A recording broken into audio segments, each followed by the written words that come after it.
시청자 여러분 안녕하십니까? 박민용입니다. 여전하네요. FMC 결과 발표를 앞두고 시장은 눈치 보기 흐름 이어지고 있습니다. FMC 내용에서 정말 시장에 큰 충격을 줄 만한 이슈는 나오지 않을 거라는 시각이 많습니다. 하지만 금리와 그리고 외환 시장의 움직임에 단기 변동을 줄 수 있기 때문에 분명한 시장의 하나의 큰 변수가 되는 건 맞겠죠. 그래서 우리는 그 소식을 기다리면서 눈치 보기 흐름을 이어가고 있습니다. 자, 오늘 시장 어떻게 진행이 되고 있는지 점검을 해볼 거고요. 오늘 박앵커의 퇴근 전 이슈는 이걸로 준비를 했습니다. 박앵커의 아바타를 만들어 봤는데요. 좀 비슷한가요? 요즘 10대에서는 이 아바타로 해서 자신의 자아를 투영하는 그러한 가상세계, 바로 메타버스가 큰 인기를 끌고 있다고 하죠. 저희가 3월 3일에 메타버스 이슈를 좀 자세하게 짚어봤었는데 그 뒤로 시장에서 뜨거운 관심을 받는 종목이 늘었기 때문에 이 이슈 다시 한번 들여다보겠습니다. 여러분들도 지금 네이버 제페토를 통해서 이렇게 아바타 한번 만들어 보시는 건 어떨까요? 우리도 배워야 되니까요. 오늘 그 이슈 자세하게 준비했습니다. 시장 흐름까지 짚어보시죠.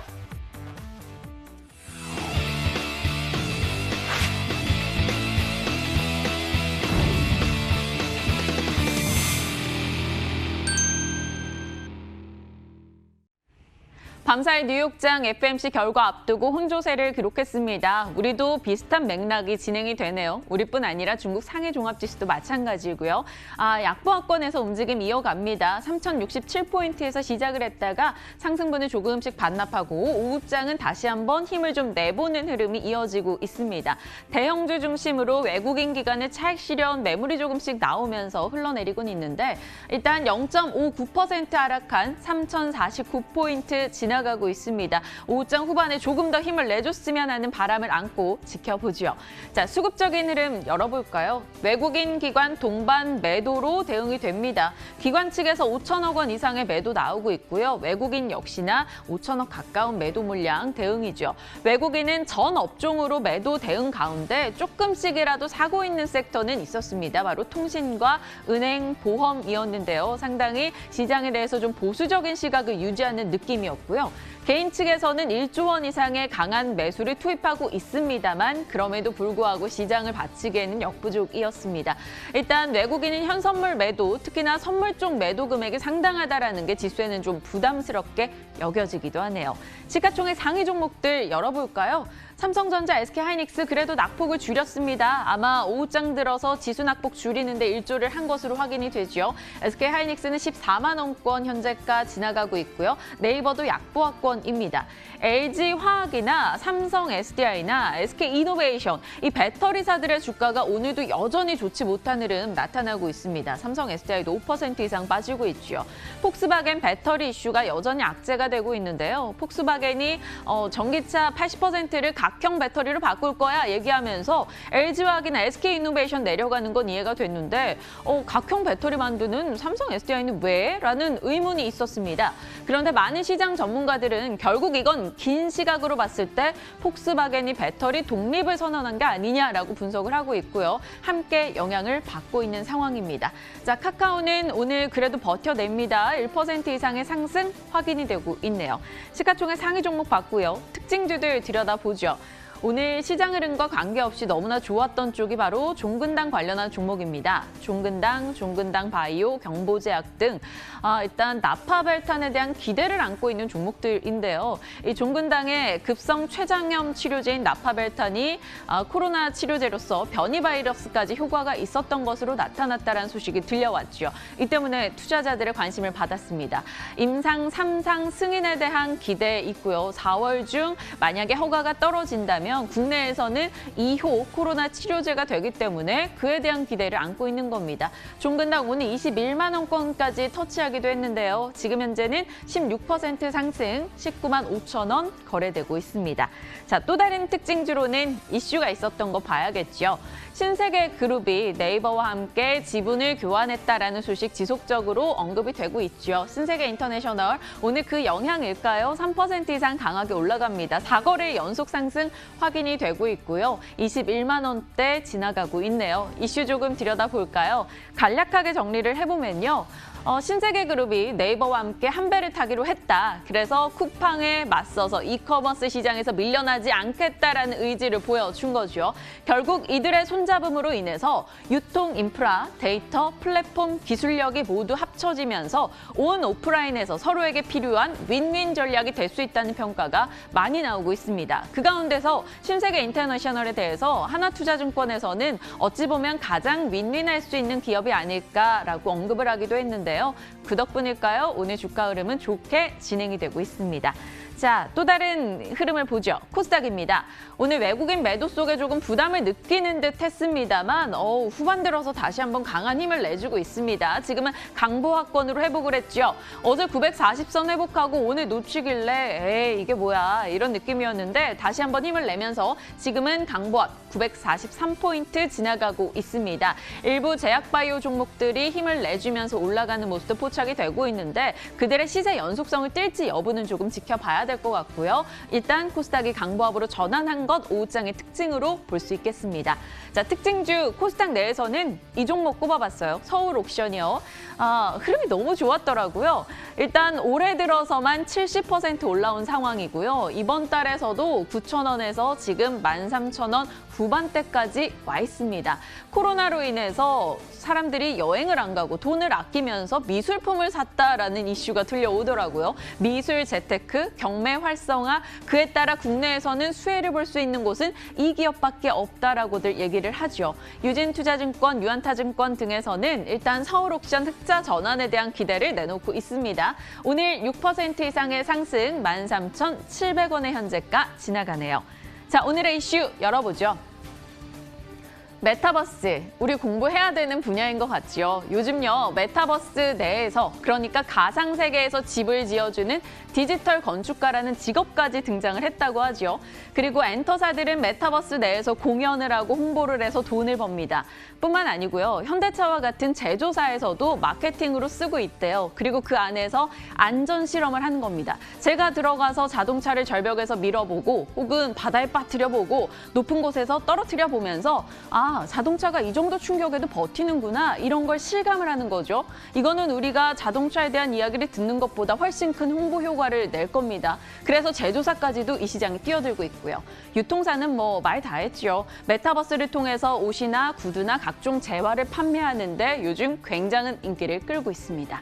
제2의 인터넷이라는 메타버스, 인터넷이 나왔을 때 네이버나 카카오나 이런 사업자가 등장했던 것처럼 또 많은 기업들에게 굉장히 큰 기회를 줄 텐데요. 미래 경제활동의 핵심이라고들 말하죠. 메타버스 시장은 앞으로 커질 수밖에 없다라고 말합니다. 관련한 기술 시장 규모는 무려 530조 원 정도, 바로 2025년에 이 정도까지 클 수 있다고 시장은 예상하고 있네요. 왜 이 메타버스가 미래 경제의 핵심일까요? 바로 젊은 층이 많이 쓰고 있기 때문입니다.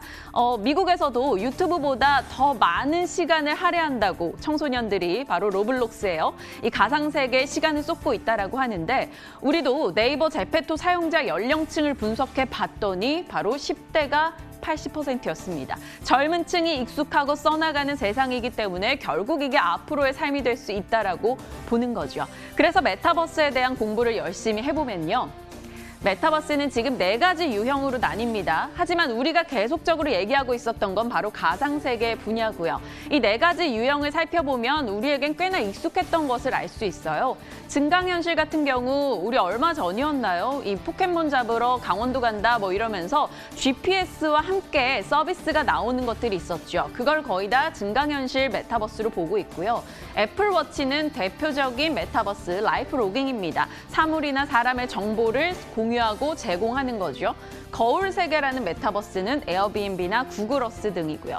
하지만 우리에게 지금 많이 익숙한 건 가상세계, 로블록스나 제페토처럼 아바타로 자신의 자아를 투영하는 것을 말합니다. 이 시장에 대한 이야기 오늘 좀 자세하게 들어가 보려고 해요. 메타버스, 시장은 사실 게임이었습니다. 과거부터 게임, 우리 동물의 숲과 같은 게임도 그렇고요. 아바타가 있었죠. 실질적으로 게임 산업에서만 거의 관심이 뒀었는데 요즘에는 빅게임 산업으로 많이 오고 있다는 거죠. SNS 성격이 가미되면서 그 안에서 소통하고 소셜을 하면서 시장에서는 대중화되고 있습니다. 엔터사도 마찬가지고요. 그래서 메타버스가 요즘 젊은 층이 많이 쓰면서 사람들에게 더 다가온 게 되겠죠. 그럼 이제 메타버스의 생태 구성을 한번 열어볼까요? 메타버스는 플랫폼과 개발자, 이용자로 나뉠 수 있습니다. 플랫폼 같은 경우는 로블록스나 혹은 네이버 제페토와 같은 플랫폼을 말하는 거고요. 그 안에 우리가 콘텐츠를 제공하는 개발자가 될 수도 있습니다. 크리에이터, 유튜버 같은 사람들이 이렇게 해당이 된다고 볼 수 있겠죠. 그리고 이용자로서 그냥 그 안에서 SNS, 소셜을 나누는 사람이 될 수도 있겠습니다. 하지만 우리는 이쯤 되면 고민하죠. 우리가 메타버스에서 어떻게 돈을 벌어? 라는 의문을 갖게 됩니다. 우리가 그 안에 개발자로 들어갈 수 있느냐가 중요한 건데요. 한 교수가 그랬어요. 메타버스 책을 낸 김상균 교수가 지금은 강남역에 빌딩 세워 치킨집을 낼 게 아니라 메타버스 내에서 치킨집을 차려야 하는 시기다라고 말을 하고 있습니다. 이 사람이 하는 얘기가 뭘까 들어가 봤더니 과거에 강남역에 3층짜리 치킨집 내놓으면 홍보 효과가 엄청 났다라는 거죠. 그리고 그 치킨집에 관심을 가졌다는 건데 지금은 메타버스, 예를 들어 제페토 안에다가 치킨집을 설치해 놓으면 많은 10대가 그걸 이용하면서 민영치킨? 민영치킨이 뭔데? 라고 관심을 갖는 거예요. 그리고 그 안에서 미션을 클리어하면 민영치킨의 15% 쿠폰을 주는 겁니다. 그럼 배달의 민족에서 민영치킨 시킬 때 그걸 쓸 수 있게 이런 식으로 연계를 시키면서 가상현실을 우리 일상으로 끌어오는 게 바로 홍보가 된다라는 거죠. 메타버스 내에서 그럼 그런 식의 돈 기업자 입장에서 벌 수 있는 거고요. 콘텐츠 제공자 입장에서는 예를 하나만 들어볼까요? 제페토에 제가 의상을 디자인해서 올립니다. 그러면 누군가가 아바타 의상으로 제가 올린 것을 사는 거죠. 그렇게 해서 수익이 창출된다라는 겁니다. 이런 시장이 형성되고 있고 이제 많은 이들이 이 시장에 뛰어들기 때문에 우리는 관심을 두고 살펴야 한다라고 말하고 있습니다. 자, 메타버스에 대한 이야기인데요. 그럼 메타버스에 유리한 기업들이 어디일까? 디지털화시키기 좋은 기업들입니다. 콘텐츠 생산이 가능한 기업, 그리고 여가를 즐기는 소셜이니까 즐길 수 있는 기업들, 대표적으로 게임이나 엔터사가 될 거고요. 또 아바타 활용이 가능한 기업들, 아바타 옷을 벗겨놓을 수는 없잖아요. 옷을 사서 입혀야 되니까 그러한 의류나 재화 브랜드 업체들이 관심을 둘 수밖에 없다는 거죠. 실질적으로 나이키나 푸마나 버버리나 이런 브랜드에서 이 시장에 더하기를 하고 있기 때문입니다. 콜라보가 이뤄지는 거죠. 요즘에는요, 고척동 말고 네이버 제페토에서 덕질을 한다고 하죠. 그만큼 네이버 제페토가 많이 엔터사에서 활용을 하고 있습니다. 실질적으로 네이버 제페토에 빅히트, YG, JYP, 엔터사들이 대다수 투자를 해둔 상황이고요.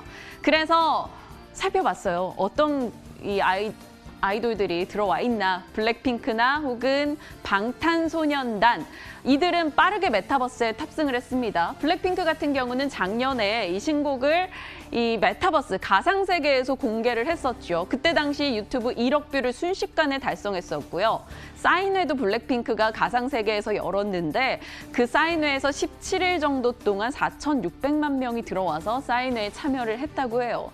그만큼 10대에게는 익숙하다라는 겁니다. 블랙핑크뿐만 아니라 BTS도 포트나이트 파티로얄 뮤직비디오를 공개하기도 했는데요. 이렇게 이들이 참여하는 곳에 대한 관심이 올라갈 수밖에 없는 요소가 되겠습니다. 자, 그럼 메타버스 관련주 어떻게 봐야 되나 많은 이들이 고민하실 것 같아요. 제가 열심히 고민을 해봤는데 메타버스 관련주가 너무 많습니다. 그런데 그걸 큰 세 분야로 나눈다면 인프라 쪽, 그러니까 뭐 증강현실, 가상현실을 만드는 기기나 혹은 그 시스템을 하는 곳, 인프라 관련주가 있을 거고요. 플랫폼 관련주, 로블록스나 네이버 제페토와 같은 업체들, 그리고 콘텐츠는 방금 봤다시피 YG 엔터, 블랙핑크 뭐 이런 식으로요. 들어갈 수 있는 콘텐츠를 제공하는 기업들이 되겠습니다. 사실 인프라 관련주 너무 많고 어렵고요. 플랫폼 관련주 너무 올랐다라는 생각이 들어서요. 콘텐츠 관련한 기업들을 좀 살펴볼까라는 생각이 들었습니다. 그래서 그 안에서 요즘에 눈에 띄는 이 쪽으로 YG 엔터를 골라봤어요.